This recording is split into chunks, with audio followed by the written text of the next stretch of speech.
শিক্ষকতার সঙ্গে যুক্ত যারা তাদের নবপ্রজন্মের প্রতি একটা দায়বদ্ধতা থাকে। প্রত্যেক শিক্ষককেই এটা মাথায় রাখতে হবে।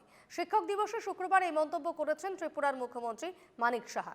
খুদে পড়ুয়াদের জন্য প্রাথমিক শিক্ষার গুরুত্বটাই অন্য মন্তব্য মানিকের। শিক্ষকরাই পুষ্টি যোগান ধরেন ছাত্রদের। শুধু পুঁথিগত বিদ্যাই নয়, জীবনের অন্যান্য দিক নিয়েও ছাত্রছাত্রীদের শিক্ষিত করে তোলেন শিক্ষকরাই, বললেন মুখ্যমন্ত্রী মানিক সাহা।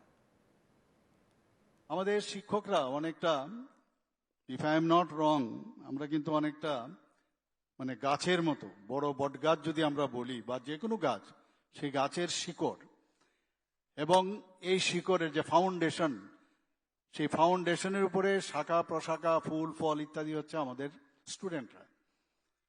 দেখা গেছে এই ফাউন্ডেশন কন্টিনিউয়াস, কিন্তু নিউট্রিশন আমাদের যে যারা ছেলে মেয়েরা আছেন, স্টুডেন্টরা আছেন, তাদের কাছে আমরা কিন্তু সেই নিউট্রিশন দিয়ে থাকি।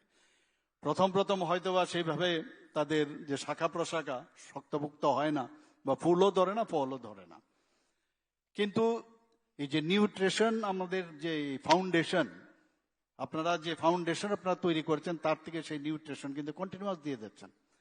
যে কারণে আজকে আমাদের এই দেশ চলছে, আমাদের রাজ্য সেইভাবে চলছে। The foundation is very important.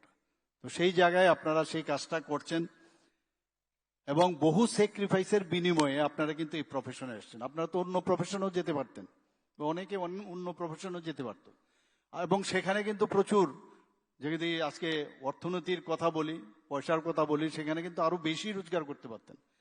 কিন্তু যখনই শিক্ষক হয়েছেন, নিশ্চয়ই মনের একটা তাগিদ আছে যে আমি শিক্ষক হব, এবং তার মধ্যে যে একটা আনন্দ, সেটা কিন্তু অন্য কোনো প্রফেশনে সেটা পাওয়া যায় না। খালি পুঁথিগত বিদ্যার টিচার নয়, অন্যান্য কারিগরি বিদ্যাতেও আমরা ঠিক টিচার আমরা রয়েছি। এখানে বিভিন্ন বিষয়ে কিন্তু আমরা টিচার। আমরা জানি যে টিচার, আমরা সবসময় বলি, প্রথম যে টিচার যে কোনো ছেলে মেয়ে যখন জন্মগ্রহণ করে, প্রথম টিচার হচ্ছে মা বাবা। কিন্তু যখন সেই ছেলে মেয়েগুলো যখন স্কুলে যায়, তখন তার মা বাবা কিন্তু আরো, আপনারা কিন্তু সেই প্যারেন্টসের ভূমিকাটা আরো বেশি করে আপনারা পালন করেন।